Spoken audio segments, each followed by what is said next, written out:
Hello, 4315. This is my paper doll project. So, the three different social media sites that I decided to get engage with were OkCupid, Tinder, and Reddit. On these three different media websites, it was fascinating to get to learn a little bit more about the different communities within each of these websites. And mostly, it was enlightening to see how people engage with me.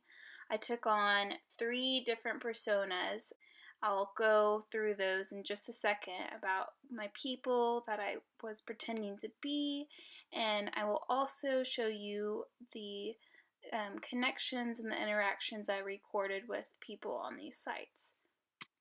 So, the first person I was pretending to be was a straight male named Agwe.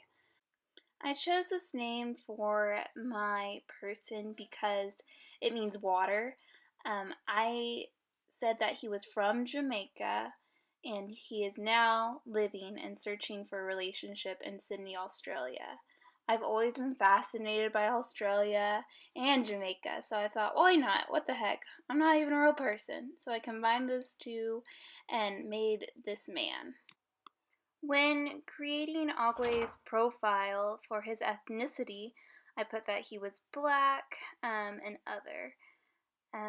For his religion, I stated that he was Buddhist, which kind of seems just funny for all the different stuff I have mixing in with them, but I also put that his religion was not very important to him. Agwe is also 25 years old. He is seeking females, ages ranging 20 to 35. While I was listing his preferences for females that he was searching for, I tried to keep the options open, and I didn't put any sharp fine lines like, yes, this is a deal breaker. When creating his body type, I said he was 179 centimeters tall, that he was fit, and for his career, as of right now, he's at a 2-year college, still studying. OkCupid asked you to write a self summary about yourself. So, in this, I talked a little bit about his preferences, his hobbies, what he enjoyed. So, I said, hey, I'm Agwe, a little about me.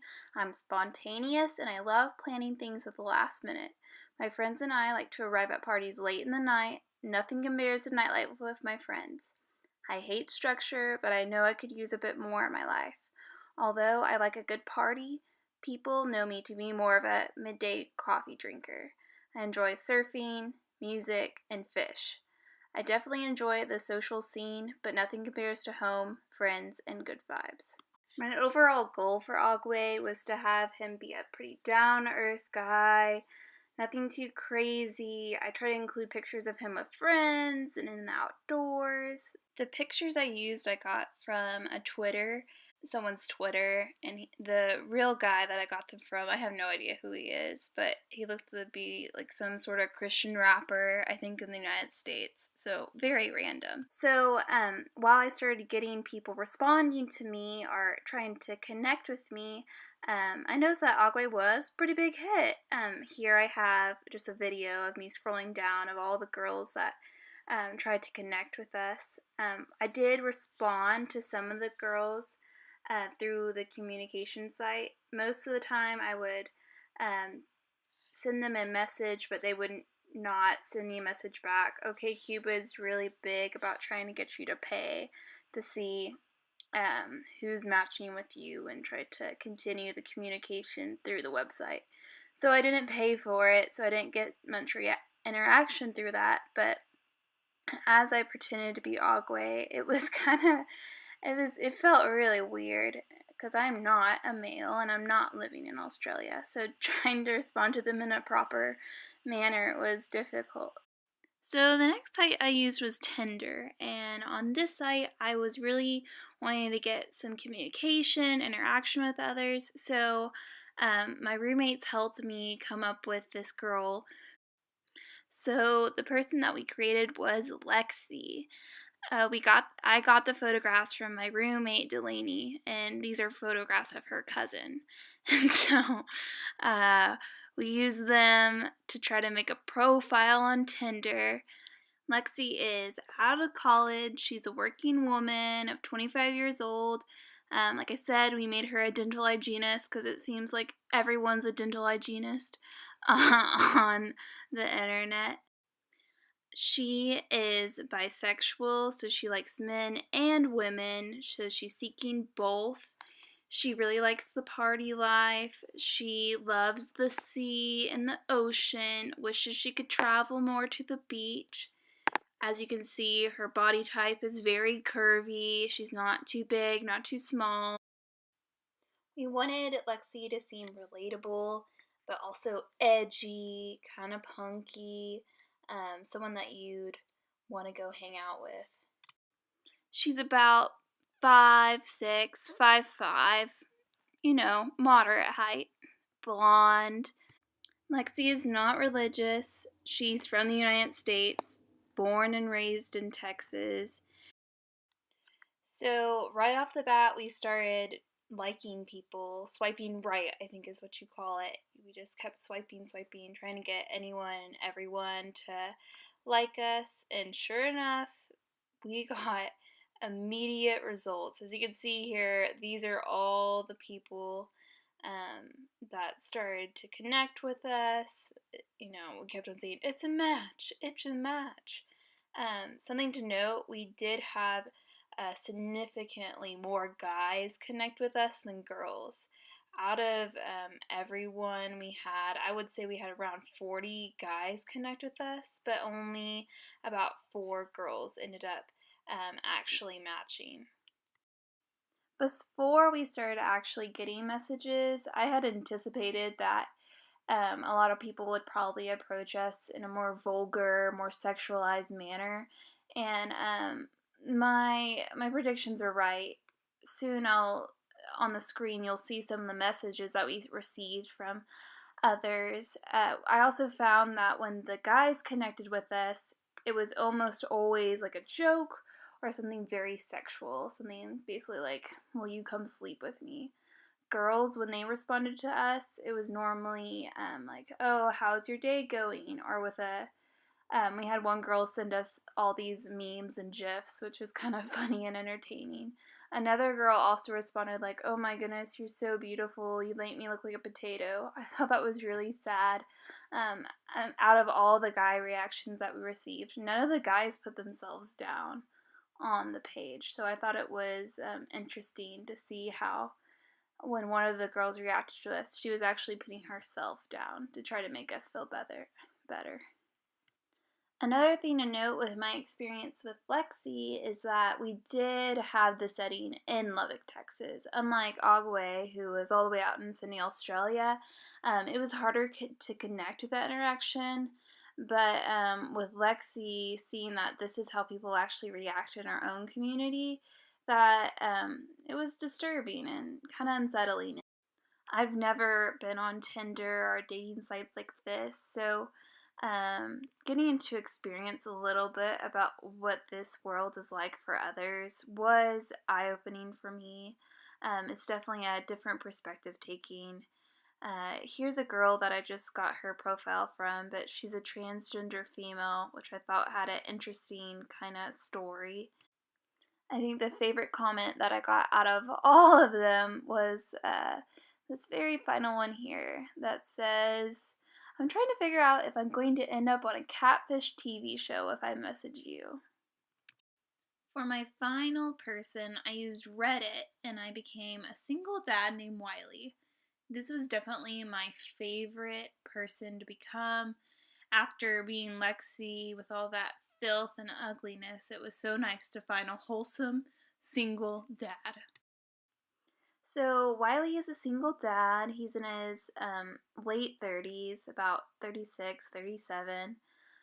He is now a single father of a 5-year-old girl. They have a wiener dog. Wiley's really into comedy. He likes watching comedians on Netflix. He's always been a big Star Wars fan, and he loves Lord of the Rings. He's kind of a geeky guy. But, he's single, he's trying to take care of his daughter, and continue working. So, knowing about Wiley's interest and hobbies, I connected him to some of these subreddit groups. I got him into one called Ask Men, another one called Daddit, another one that just had some funny stuff, some gifs. There was another one for men's rights, another for single dads, and another one, the last one I got him involved in, was a site for geeky dads, which I thought, he'd love that. I really went and explored the subgroup for single dads. I was really interested to see what single dads would be posting. So I actually went on there recently looking at what they had for Mother's Day, and there was a whole group conversation about how to handle Mother's Day, what to tell your children, what to plan, what can you do instead. That was really interesting to me. Common themes that I saw within the conversations of single dads were dating life, taking care of the children.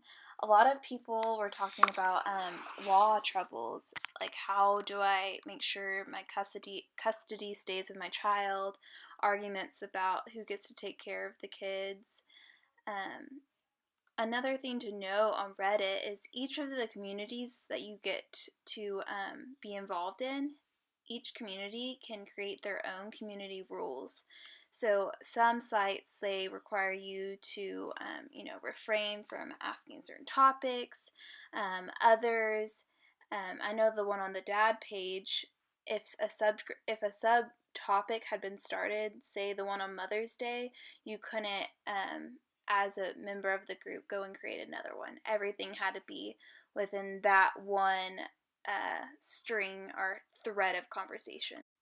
While I was scrolling through, I was trying to find a conversation that I can get involved in. A lot of the issues that they were talking about, I had no idea what to say, but I found this one that I felt Wiley would be all over. It was a dad asking for some jokes or memes that he could share with his single dad friend. And so I went online and I found some little images and memes that I thought might be appropriate for this user that I shared with him on the site. Getting involved in this Reddit community for single dads re-established my hope for online communities. Way that these these fathers were reacting with each other was a really helpful and healthy way to deal with what they were going through, and it was really cool to see these interactions with single dads from, really around the world. So I'm just grateful that I got the opportunity to look into this and really see the positive things that online presences and communities can have for others. Concluding and reporting over this paper doll project, getting to create an identity for these false people was it was a cool experience to have. I think each of them had a bit of my own personality within them, although I was trying to stretch out beyond me. I think the way I chose which individuals to take on was beneficial. As I said, with Ogway, I tried to take, my ideal circumstances, living in Australia, being super chill, surfing, on the beach, all those ideal qualities I would want for myself, I put into him. When I look at Lexi, she's definitely the party girl, someone that I'm not like at all, but yet she's still a white blonde woman from Texas that's also similar to me. And then with Wiley, my favorite character to take on, he was a single dad who really loved his child, and I just enjoyed taking care of children so much. So seeing that heart and love to really wanting to care for someone well was inspiring. Each of the communities that I was involved in was very different. With OkCupid, the formatting to create your own person was really easy. I could create all these different list of things about Agwe, but then the communication between me and other people, it was more difficult. So the community there wasn't as welcoming. On Tinder and on Reddit, the community was very welcoming. Within seconds, you could get someone responding to you. Those two sites were also very different, though. Tinder, as many know, was mainly for dating and trying to find relationships, as Reddit can be used for many, many things. The one that I felt most welcomed in was definitely Reddit. I think that technology and social media does affect student engagement in the classroom. If students are used to this kind of interaction online and they're not receiving that same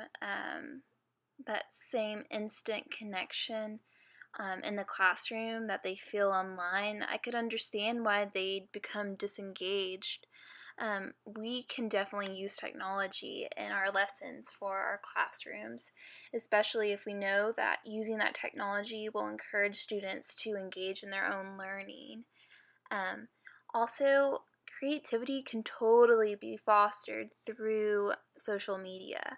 Me finishing this project and working on it, I had to be creative and really think about how the person I was trying to be would interact with people and who I wanted to be and why I wanted to be that way and what I would do to become that person.